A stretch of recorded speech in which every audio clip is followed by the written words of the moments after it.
มาเด้อมากินตำทะเลน้ำกันนี่มาเด้อพี่น้องเด้อมากินตำน้องมื้อนี้ชมพู่มาเฮ็ดตำให้กินสบายดีทุกคนขอต้อนรับเข้าสู่ซองน้องพุทธสอนชาแนลมื้อนี้น้องก็มากับน้องชมพู่สิพาไอ้น้องให้หยังกินมื้อนี้ตำปลาหมึกกับหอยตำปลาหมึกกับหอยแครงนี่เลยพี่น้องเนาะเพิ่นหาก็แกะใหม่ๆเลยแกะจังได๋คือไวแท้บุบบับเอาบวงแกะเอาวางก่อนมาเดี๋ยวเฮามากินตำนํกันเนาะเดี๋ยวให้ชมพู่เป็นคนตำเด้อมื้อนี้เด้อเดี๋ยวน้องสิไลแมงวันท่ามาเฮ็ดจังได๋ให้มันแซ่บชมพู่พาไอ้น้องเฮ็ดเลยเด้อใส่แป้งนัวเลยเพิ่นเป็นคนเก็บใส่เขาเด้อมากินเผ็ดบ่มากเพิ่นใส่เผ็ดหลายๆโลดเป็นจังได๋บ่เห็นหน้าเห็นตาโดนไปอยู่ไสมาอยู่เวียดไปเฮียนอยู่เวียดเห็นล่าสุดข้ามไปไทยเป็นหยังคือต้องไปซื้อเครื่องอยู่ไทยอ่ะบางอย่างกระถือก่อนอยู่ลาวกับอยู่พุ่นบ่มีบ่เห็นวะแม่นอยู่เวียดบ่มีเพราะว่าอันนี้เพิ่นติดผลิตภัณฑ์ของทางฝั่งไทยบ่ว่าจะเป็นเซรั่มโลชั่นคุชชั่นแนวแต่งหน้าหลายอันกระเทียมเขาใส่บ่ใส่กระเทียมบ่ปกติจะใส่บ่พอบ่เอาอีกบ่ใส่หมดเลยเพราะว่าหอยแครงอีหยังเฮาหลายเป็นจังไหนน้องไปเรียนอยู่หั่นน้องเรียนปีใดละเฮาก็เกียมภาษาแล้วขึ้นปี1ถ้าบิดคือว่าสิไปไทยบ่ไปแล้วค่าใช้จ่ายสูงเพราะว่าตัวนี้น้องสาวเพิ่นได้ทุนของทางเวียดนามเนาะคือตอนนั้นน่ะมันทุนเห็นเป็นแบบแบบทุนแบบ100ป่ะไปไทยป่ะไปถ้าบิดไปไทยเป็นจังได๋ก็ไปไทยเฮาก็ต้องไปเองเฮาก็ต้องเซ็งเอาเฮาเซ็งบ่ติดเฮากับบ่ได้ไปฮู้แล้วว่าเสียงบ่ติดมันบ่แม่นแล้วเซ็งบ่ติดก็เลยไปเวียดเซ็งได้เสียงแล้วเสียงบ่ติดก็เลยบ่ได้ไปก็เลยได้ไปเวียดนามแล้วก็เวียดนามมันเสียงติดแล้วเพิ่นก็ได้เป็นทุนเรียนฟรีแม่นซึ่งทุนเรียนฟรีหันแม่นตัวนั้นหันละแม่นนั่นเพิ่นซัพพอร์ตอีหยังเฮาแน่ก็สมัครเกือบทุกอย่างเลยแล้วเฮาก็ได้เงินเดือนพร้อมบอกได้บ่ว่าได้เงินเดือนเท่าใดได้4.7 ล้าน4.7 ล้าน6 5 7 1 7 2 7 3 7 4 28 75 35 76 42ประมาณ 5-6,000 ประมาณนั้นประมาณเกือบ 6,000 5,000 ปลาย 5,000 ปลายแล้วตัวนี้เฮามีค่าใช้จ่ายอีกบ่ได้เงินเดือนล่ะหรือว่าค่าอยู่ค่ากินฟรีทุกอย่างค่าอยู่ค่ากินมันเพิ่นบ่ได้จ่ายให้มันว่าเรียนมหาลัยแล้วเฮาจ่ายเองก็เอาเงินส่วนนั้นแหละมาจ่ายแล้วก็จ่ายค่าน้ำค่าไฟเหลือค่าน้ำค่าไฟค่ากินเหลือเท่าใดบัดนี้เหลือครึ่งนึง2 ล้านพอจ่ายอยู่บ่ไปเรียนต่างประเทศพอแน่บ่พอแน่เกี่ยมภาษาแล้วสิเข้าสายอีกบาทนึงบ่แม่อยากเรียนอีหยังหั่นเขาเรียนการเงินการธนาคารจักปีจบอยู่เวียดซ้ำกันกับอยู่ลาว4 ปี4 ปีเนาะเห็นตอนนั้นว่าอยากไปเส็งอยู่ไทยหมู่ไปเส็งเข้าสายใดหมู่ก็เส็งแต่ว่าหมู่บ่ติดหมู่ก็บ่ติดคือกันก็เลยเรียนอยู่ลาวโอ้บ่ติดมื้อ2ติดมื้อ2บ่ได้ไปเลยคันหากว่าได้ไปไทยน้องอยากไปเรียนสายหยังโอ้ยใส่หลายรสแซ่บเป็นนัวนะผงวิเศษใส่หน่อยแซ่บหน่อยใส่หลายแซ่บหลายทำน้ำตาลคันน้องไปเรียนอยู่ไทยได้น้องอยากเรียนสายหยังบ่ฮู้ว่าตัวเองมักหยังอันนี้ก็เป็นความคิดของแม่ให้แม่เลือกสวยยังบ่ฮู้ว่าตัวเองมักหยังแม่นก็เลยให้แม่เลือกเราคิดว่าสมมุติน่าจะเรียนบริหารแล้วคือละบริหารการเงินเพราะว่าสมมุติมักเฮ็ดกินอนาคตเนาะอาจจะได้เป็นเจ้าของห้างหรือว่าธุรกิจใดนึงว้าวแม่นส่วนว่าวิชาอาหารการกินเนาะจะมีพื้นฐานอยู่แล้วอยากเรียนเบเกอรี่หรือว่าอยากเรียนปลูกแตงสามารถไปเรียนคอร์สพิเศษเพิ่มในระยะสั้นๆก็สามารถไปเฮ็ดค้าขายได้เลยแต่ว่าตอนนี้เป็นผู้ช่วยไอ้น้องไปก่อนสมมุติแหละว่าเป็นหัวหน้านะสั่งงานนี่เห็นบ่สั่งงานให้ลูกน้องต่ำนี่น่ะช่วยกันคนละมือเห็นสมมุติมากินขนมอีหยังสมมุติแบบพาไอ้น้องเฮ็ดตอนนั้นหรอเฮ็ดคุกกี้บ่ได้เฮ็ดแล้วมาบึดเดียวแม่นง่ายๆเอาสูตรมาแต่ใส่เบิ่งอยู่ TikTok YouTube แม่น TikTok YouTube อินเทอร์เน็ตต่างๆซ่องได้พาเฮ็ดภาษาลาวเบิ่งไปเรื่อยเบิ่งทุกอันเป็นซ่องของคนลาวอ่ะบ่เป็นของคนไทยบางคันก็เป็นของต่างประเทศแน่ของไทยแน่ปนๆกันไปเนาะอะแดปสูตรเป็นบ่มาเป็นเขาว่าเฮาลืมอีหยังสักอย่างแม่นเลยเฮาลืมใส่กะปิว่าแหละมันตำบ่แลกจักเทื่อใส่หน่อยใส่หลายซับหลายได้บ่เครื่องเฮาหลายอยู่ หลายแท้โอ้ ใส่เบิดเลย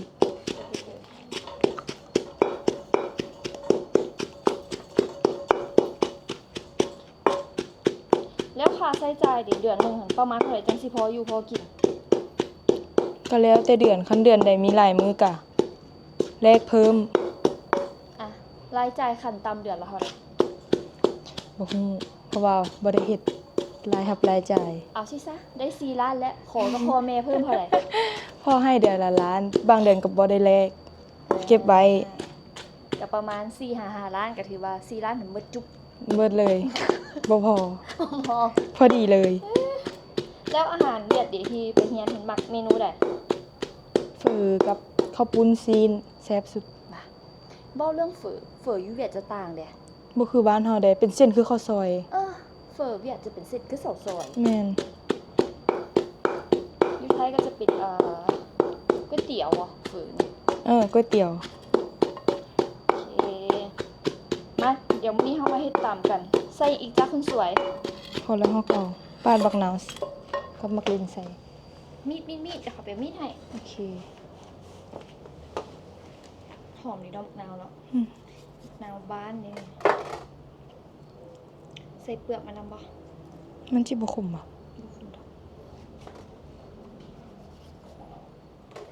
หอมเลย เนาะ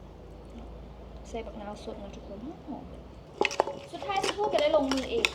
แม่นเพราะว่าไอ้น้องต่ำบ่ได้ใจเลย นี่ค่ะต่อไป อะไรคะ ที่เด็ด น้ำปลาแหลก ตัว ใส่เบิ่งเด้อ อืม นี่ปลาแดกบ้านพี่น้องเอ้ยใส่ตอนเยอะๆจ้ายั่วไผ่ก่อน ยั่วคนเบิงอ๋อใส่ตอนนำบ่ ใส่ลูก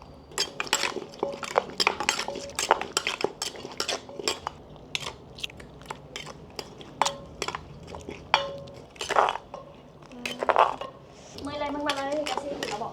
ใส่เลย พักเดี๋ยวบ่ใส่ล่ะ เอาใส่สุดท้ายใส่อันนั้นก่อน ว้าว นี่เดี๋ยวเขาเอาหอยแครงกับปลาหมึกที่ว่าซุมฮู้แกะลงไปเลย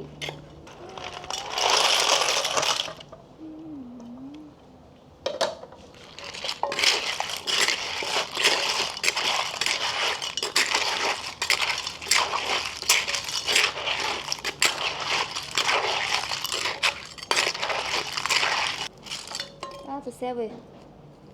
หอมขนาด อีหล่าคือสร้างให้กินนะลูก เบิ่งอยู่ในโทรศัพท์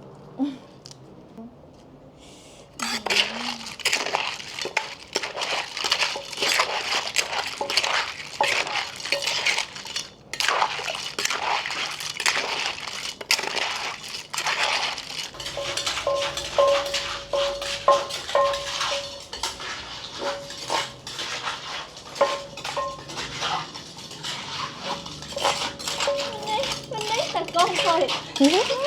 น่าอร่อยจัง น่าอร่อยไหมอ่ะเตรียมทอดกันเลยเบิ่งโคกโคตรว่าใหญ่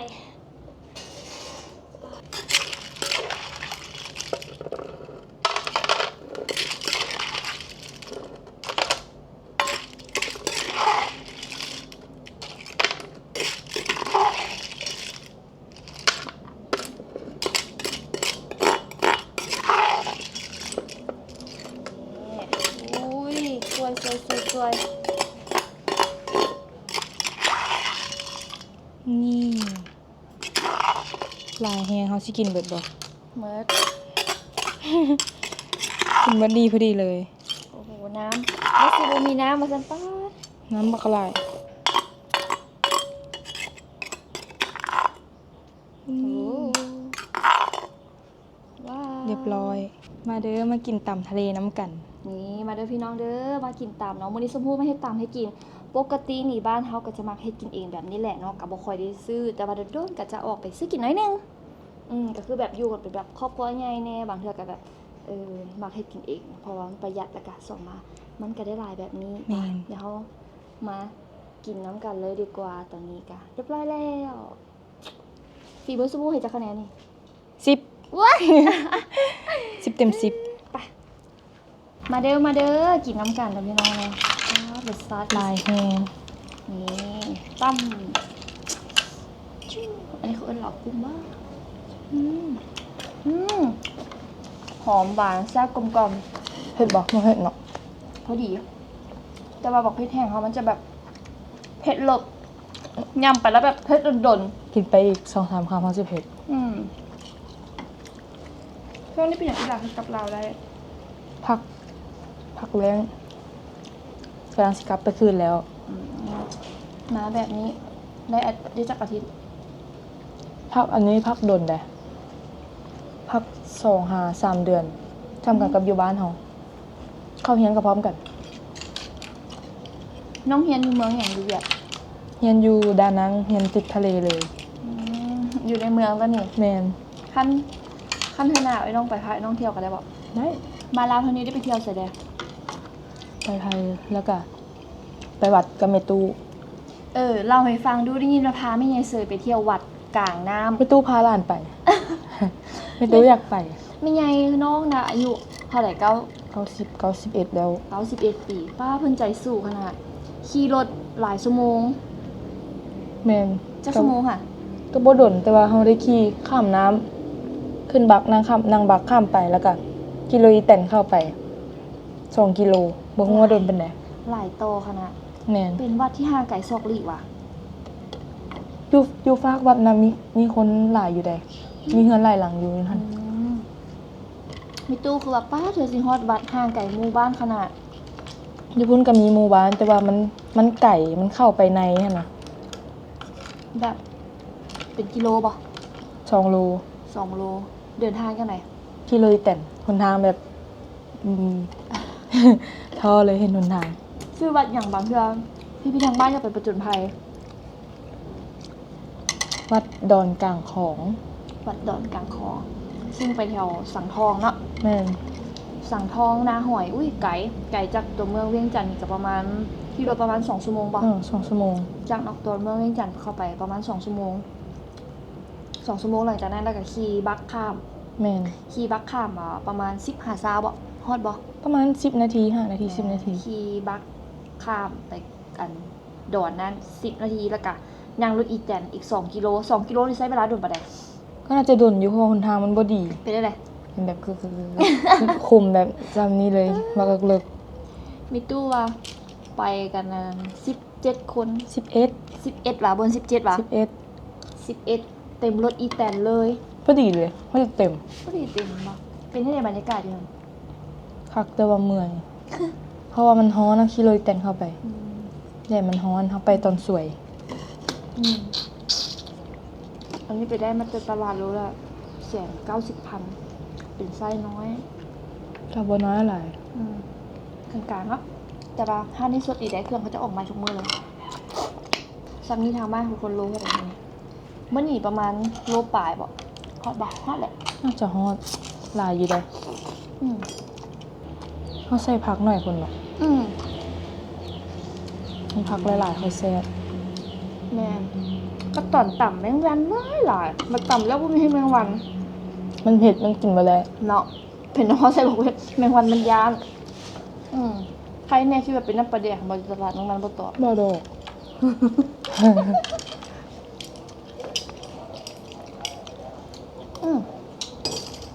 แซ่บหลายขอบใจชมพู่หลายเด้อที่มาเนรมิตตำที่แซ่บให้ไอ้น้องกินแล้วกัน ใช่เนาะคือกัน โดยขอบใจทุกคนขอบคุณ thank you สำหรับทุกคนที่ว่าเข้ามาติดตาม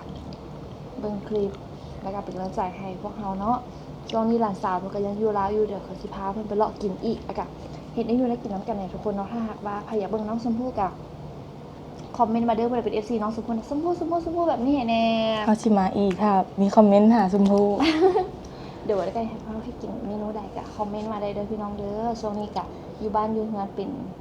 เมครัวให้ทุกคนนั้นได้กินอาหารแซ่บๆน้ำกันเนาะแล้วก็ช่วงนี้กับช่วงฤดูกาลแบบผันเปลี่ยนพายุรักษาสุขภาพก่อนเด้อพี่น้องต้องย่านเป็นหวัดเป็นไข้ไม่ใช่เสยเพิ่นกะหาก็เป็นหวัด แม่นไออีก แล้วพี่น้องรักษาสุขภาพกันแน่ตอนนี้สิได้ขอตัวไปก่อนแล้วเด้อผู้ใดเบิ่งคลิปนี้อยู่จากทางใดคอมเมนต์บอกหน่อยเด้อบ๊ายบายสบายดี